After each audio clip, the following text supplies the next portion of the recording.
Hola, bienvenidos a un nuevo análisis de la síntesis informativa de El Reportero, donde les traemos lo más relevante de México. Prepárense para una inmersión profunda en las opiniones, artículos y trascendidos que marcan la agenda nacional hoy jueves 6 de febrero de 2025. Así es, y para esta inmersión contamos con las perspectivas de autores como Azucena Uresti, Alicia Salgado, Raimundo Riva Palacio, Luis Cárdenas, Joaquín López Dóriga, Héctor Aguilar Caminario Celis, Carlos Mótono, Mauricio Flores, Carlos Fernández Vega, Héctor de Mauleón, Carlos Loré, de Mola Luis, de la Vareda Solórzano, Adrián Trejo, José Orena, Sofía García, José Fonseca, Alberto Aguilar, Alberto Aguirre, Enrique Campos, Suárez Dolores Colín y Samuel García. Impresionante la cantidad de voces que vamos a escuchar hoy. Y recuerden, si quieren mantenerse al día con este tipo de análisis, pueden suscribirse a nuestro WhatsApp enviando un mensaje al 449-224-2551. Ahora sí, entremos de lleno al primer tema, la tensión en la cúpula del poder.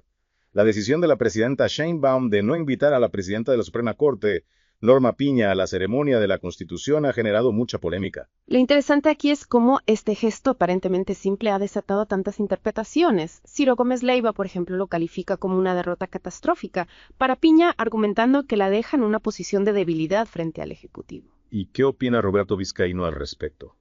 Porque él utiliza términos muy fuertes también. Vizcaíno va incluso más allá.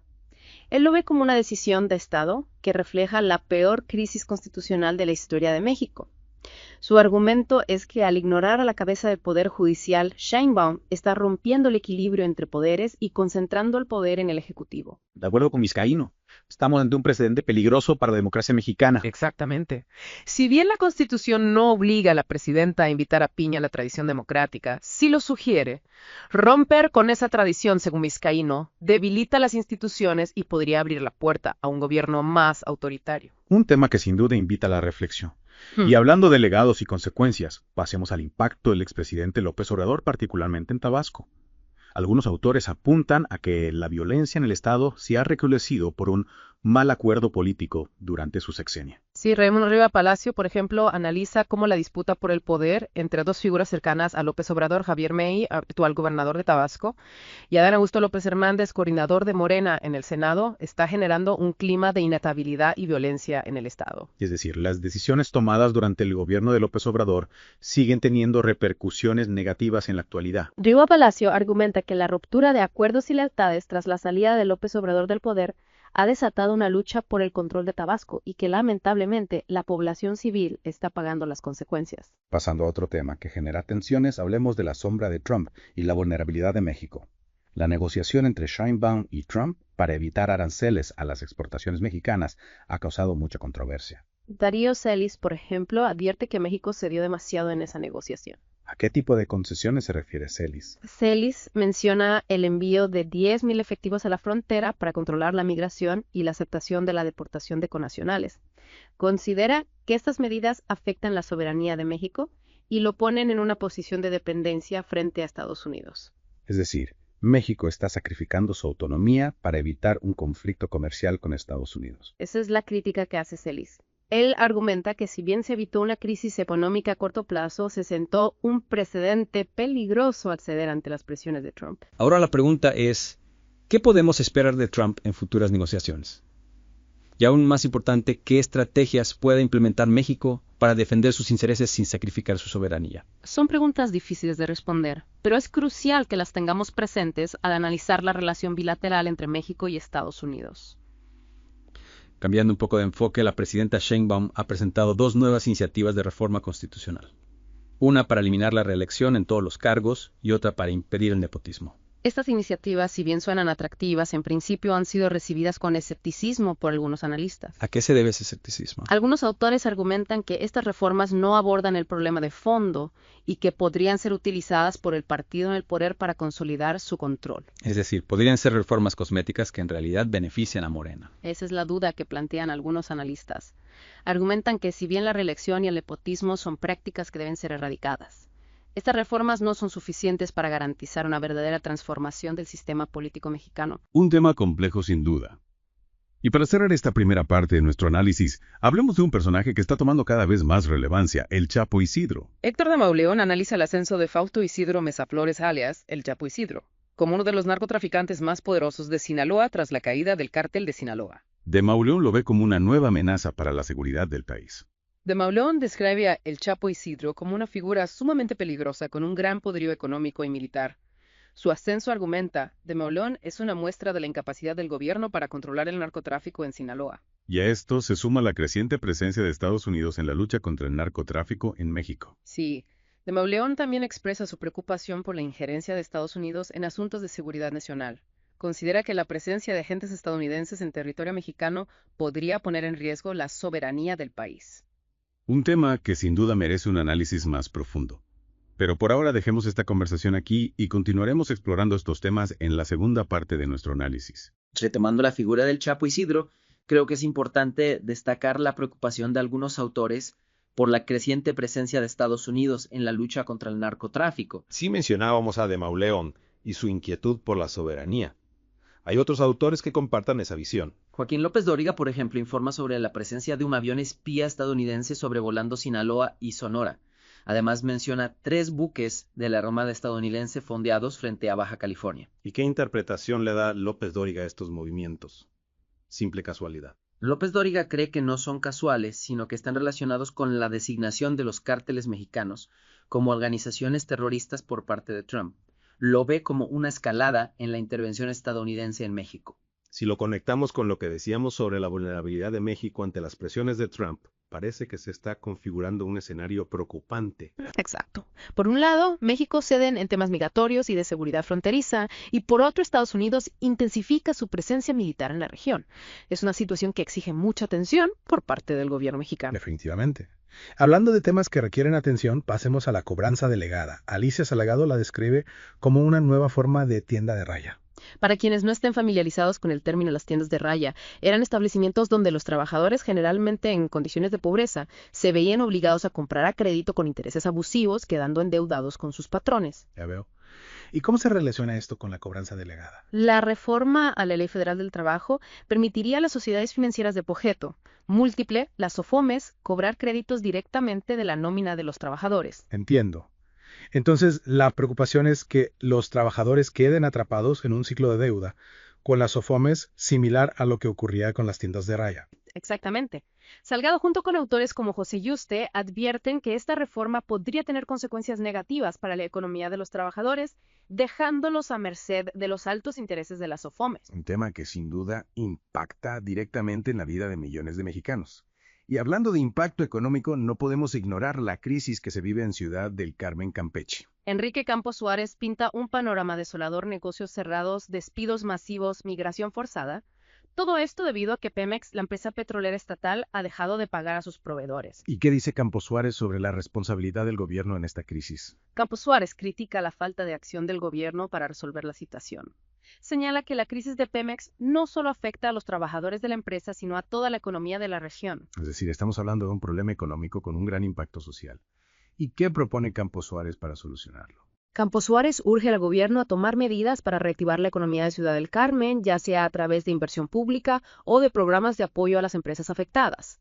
Critica la propuesta del gobierno de Sheinbaum de permitir que Pemex y la CFE, la Comisión Federal de Electricidad, no paguen sus deudas en caso de inviabilidad económica. ¿Por qué critica esa propuesta? Campos Suárez argumenta que si las empresas estatales no cumplen con sus obligaciones, se generaría un clima de incertidumbre que ahuyentaría la inversión privada y agravaría la crisis económica. Pasando a otro tema que genera mucha preocupación, hablemos de la seguridad. Carlos Loret de Mola denuncia que los gobiernos de Sheinbaum y López Obrador han manipulado las cifras de seguridad para minimizar la violencia en el país. Loret de Mola argumenta que si se suman todos los delitos que cuestan vidas como homicidios, feminicidios, otros delitos que atentan contra la vida y desapariciones, 2024 fue el año más violento de la historia de México. ¿Y qué dice sobre la gestión de Sheinbaum en este tema? Loret de Mola afirma que la tendencia al alza en la violencia continúa bajo el gobierno de Sheinbaum. Señala que si bien las cifras oficiales muestran una disminución en los homicidios golosos, las desapariciones y los otros delitos que atentan contra la vida se han disparado. Es decir, se estarían maquillando las cifras para ocultar la gravedad de la situación. Esta es la acusación de Loret de Mola. Él critica la falta de transparencia del gobierno y exige que se tomen medidas reales para combatir la inseguridad. Mientras tanto, la presidenta Sheinbaum se enfoca en reformas constitucionales. Ya hablamos de la eliminación de la reelección y la prohibición del nepotismo. Pero hay otras iniciativas en la agenda legislativa que han generado controversia. Fonseca, por ejemplo, menciona la cobranza delegada que ya había sido rechazada por López Obrador. Fonseca cuestiona la falta de control de la bancada de Morena en el Senado, que ha permitido que esta iniciativa, considerada por muchos como la resurrección de las tiendas de raya, vuelva a la mesa de discusión. ¿Y qué otras iniciativas preocupan a Fonseca? También señala la reforma de Pemex, que según versiones extraoficiales permitiría a la petrolera no pagar sus deudas en ciertas circunstancias. Fonseca considera esta propuesta un riesgo para la economía nacional y un factor de incertidumbre para los inversionistas. Fonseca ve un patrón en estas iniciativas. Fonseca argumenta que en lugar de fortalecer a Pemex y a la CFE, el gobierno está creando las condiciones para que estas empresas estatales se conviertan en un lastre para la economía. Mientras se discuten estas reformas, la sociedad mexicana se enfrenta a múltiples desafíos: la violencia, la crisis económica, la injerencia de Estados Unidos. Leo Zuckerman, por ejemplo, lamenta que la educación haya desaparecido de la agenda pública. Zuckerman critica la falta de interés del gobierno, de los maestros, de los padres de familia, de los empresarios y de los medios de comunicación por mejorar la calidad de la educación en México. ¿Y qué consecuencias ve Zuckerman en esta falta de interés por la educación? Zuckerman argumenta que la educación es la base para el desarrollo económico y social. Sin una educación de calidad, difícilmente podremos construir un futuro próspero para México. Es un llamado de atención importante. Pareciera que nos hemos acostumbrado a la mediocridad en el sistema educativo. Y hablando de aprender del pasado, Carlos Fernández Vega hace una comparación inquietante en su análisis de la situación en Palestina. ¿Qué comparación hace Fernández Vega? Compara el plan de Trump para la Franja de Gaza con la política expansionista de Hitler en la Segunda Guerra Mundial. Considera que el plan de Trump, que busca expulsar a los palestinos de su territorio, es un acto aberrante que evoca la anexión de Austria por parte de la Alemania nazi. Es una comparación fuerte. Fernández Vega considera que estamos ante un escenario similar. Fernández Vega advierte sobre el peligro del belicismo y del expansionismo. Hace un llamado a la comunidad internacional para que se solidarice con el pueblo palestino y se evite un conflicto de mayores dimensiones. Un llamado a la paz que sin duda resuena con fuerza en el contexto actual. Y ya que mencionamos la necesidad de evitar conflictos, volvamos a la amenaza de una guerra comercial entre México y Estados Unidos. Samuel García analiza los 30 días de plazo que acordaron Sheinbaum y Trump para evitar la imposición de aranceles. García ve este plazo como una oportunidad o como una amenaza. Lo ve como una oportunidad para que Sheinbaum replantee la estrategia económica del país y fortalezca las finanzas públicas. García propone alguna medida concreta. Cuestiona la inversión en nuevas empresas públicas como la Aerolínea del Estado y propone redirigir los recursos a áreas prioritarias como la seguridad pública y el combate al crimen organizado. Es decir, priorizar las necesidades reales del país, en lugar de seguir una agenda ideológica que podría resultar contraproducente. Y mientras se buscan soluciones para la crisis económica, la sombra del autoritarismo sigue presente. Luis de la Barrera Solórzano critica la reforma judicial impulsada por López Obrador, considerándola un ataque a la democracia. ¿En qué sentido la considera un ataque a la democracia? De la Barrera Solórzano argumenta que la reforma busca debilitar al Poder Judicial y convertirlo en un instrumento del Ejecutivo. Con ello se pondría en riesgo el Estado de Derecho y la división de poderes, elementos fundamentales para una democracia sólida. Y hablando de estrategias, Darío Celis opina que hasta ahora la estrategia de Sheinbaum en la relación con Estados Unidos ha sido la correcta. Celis reconoce que México ha hecho concesiones importantes como aceptar la deportación de connacionales y declararse tercer país seguro. Sin embargo, considera que en el contexto actual lo mejor para México es sumar esfuerzos con Trump. Es un tema delicado que genera muchas dudas y preocupaciones. Sin duda. Y mientras se debate la relación con Estados Unidos, la crisis de seguridad en el país se intensifica. Azucena Uresti nos recuerda la cruda realidad del aumento de homicidios, la impunidad, la colusión del crimen organizado con el poder. Uresti propone alguna solución. Uresti exige al gobierno que tome medidas concretas para garantizar la seguridad de los ciudadanos. No basta con discursos y promesas, se necesitan acciones efectivas para combatir la violencia. Totalmente de acuerdo. La seguridad es un derecho fundamental que el Estado debe garantizar.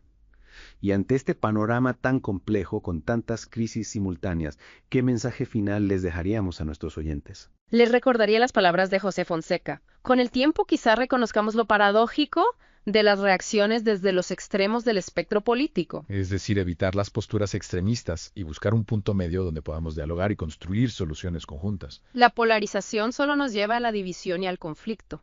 Es momento de unirnos como mexicanos y trabajar juntos para superar los desafíos que enfrentamos. Y con esta reflexión concluimos este análisis de la síntesis informativa de elreportero.net. De Bianides, esperamos que esta inmersión en las diversas opiniones les haya ayudado a comprender mejor la compleja realidad mexicana. Recuerden que mantenerse informados es el primer paso para construir un mejor futuro. No olviden que pueden suscribirse a nuestro WhatsApp para recibir más análisis como este. Hasta la próxima.